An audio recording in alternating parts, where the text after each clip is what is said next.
പ്രിയപ്പെട്ട സഹോദരി സഹോദരന്മാരെ, ഞങ്ങൾ നിങ്ങൾക്കായി ഒരു സദ്വാർത്തയുമായിട്ടാണ് വന്നിട്ടുള്ളത്. 2025 ജനുവരി 1 മുതൽ 365 തലക്കെട്ടുകൾ ഉൾപ്പെടുത്തിക്കൊണ്ടുള്ള വർഷം മുഴുവൻ പ്രാർത്ഥിച്ച് ധ്യാനിക്കാനുള്ള വചനങ്ങൾ ഞങ്ങൾ പങ്കുവയ്ക്കുന്നു. എല്ലാ ദിവസവും ഞങ്ങൾ ഒരു തലക്കെട്ടും അതുമായി ബന്ധപ്പെട്ട വചനങ്ങളും അയച്ചു തരുന്നതായിരിക്കും. വചനങ്ങൾ കേട്ട് ധ്യാനിച്ച് അനുഗ്രഹം പ്രാപിക്കാൻ ഞാൻ നിങ്ങളെ പ്രോത്സാഹിപ്പിക്കുകയാണ്. ദയവായി സബ്സ്ക്രൈബ് ചെയ്യുകയും നിങ്ങളുടെ കൂട്ടുകാരുമായി പങ്കുവയ്ക്കുകയും ചെയ്യുക. നന്ദി.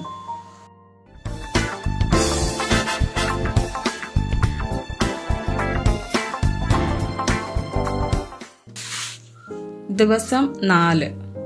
ഉത്തരവാദിത്തം. ഉൽപ്പത്തി 4 വചനം 10. അതിന് യഹോവ അരുളി ചെയ്തത്: നീ എന്തു ചെയ്തു? നിന്റെ സഹോദരന്റെ രക്തത്തിന്റെ ശബ്ദം ഭൂമിയിൽ നിന്ന് എന്നോട് നിലവിളിക്കുന്നു. പുറപ്പാട് 11 വചനം 9. യഹോവ മോശയോട്: മിസ്രയീം ദേശത്ത് എൻ്റെ അത്ഭുതങ്ങൾ പെരുകേണ്ടതിന് ഫറവോൻ നിങ്ങളുടെ വാക്ക് കേൾക്കയില്ല എന്ന് അരുളി ചെയ്തു. എസേക്കിയേൽ 18 വചനം 20. പാപം ചെയ്യുന്ന ദേഹി മരിക്കും. മകൻ അപ്പന്റെ അകൃത്യം വഹിക്കേണ്ട, അപ്പൻ മകന്റെ അകൃത്യവും വഹിക്കേണ്ട. നീതിമാന്റെ നീതി അവന്റെ മേലും ദുഷ്ടന്റെ ദുഷ്ടത അവന്റെ മേലും ഇരിക്കും. എസേക്കിയേൽ 18 വചനം 30. അതുകൊണ്ട് ഇസ്രായേൽ ഗൃഹമേ, ഞാൻ നിങ്ങളിൽ ഓരോരുത്തരും അവനവന്റെ വഴിക്ക് തക്കവണ്ണം ന്യായം വിധിക്കും എന്ന് യഹോവയായ കർത്താവിന്റെ അരുളപ്പാട്. അകൃത്യം നിങ്ങൾക്ക് നാശകരമായി ഭവിക്കാതെ ഇരിക്കേണ്ടതിന് നിങ്ങൾ മനം തിരിഞ്ഞ് നിങ്ങളുടെ അതിക്രമങ്ങളൊക്കെയും വിട്ടുതിരിയുവിൻ. മത്തായി 12 36 മുതൽ 37 വരെയുള്ള വചനങ്ങൾ.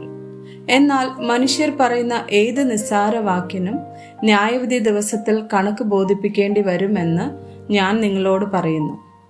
നിന്റെ വാക്കുകളാൽ നീതീകരിക്കപ്പെടുകയും നിന്റെ വാക്കുകളാൽ കുറ്റം വിധിക്കപ്പെടുകയും ചെയ്യും.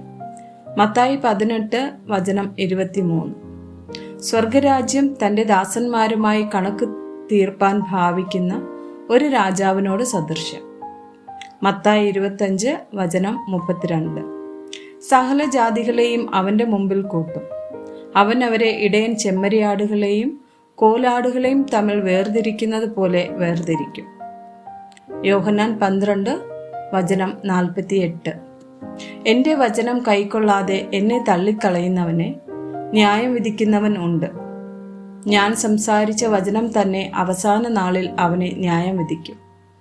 റോമർ 2 വചനം 16. ദൈവം യേശുക്രിസ്തു മുഖാന്തരം മനുഷ്യരുടെ രഹസ്യങ്ങളെ എൻ്റെ സുവിശേഷ പ്രകാരം ന്യായം വിധിക്കുന്ന നാളിൽ തന്നെ. റോമർ 14 10 12 വചനങ്ങൾ. എന്നാൽ നീ സഹോദരനെ വിധിക്കുന്നത് എന്ത്? അല്ല, നീ സഹോദരനെ അവജ്ഞയോടെ വീക്ഷിക്കുന്നതെന്ത്? നാം എല്ലാവരും ദൈവത്തിന്റെ ന്യായാസനത്തിന് മുമ്പാകെ നിൽക്കേണ്ടി വരും. ആകയാൽ നമ്മിൽ ഓരോരുത്തരും ദൈവത്തോട് കണക്ക് ബോധിപ്പിക്കേണ്ടി വരും. 1 കൊരിന്ത്യർ 3 വചനം 8. നടുന്നവനും നനയ്ക്കുന്നവനും ഒരുപോലെ ഓരോരുത്തന് താന്താന്റെ അധ്വാനത്തിന് ഒത്തവണ്ണം കൂലി കിട്ടും. ആമേൻ.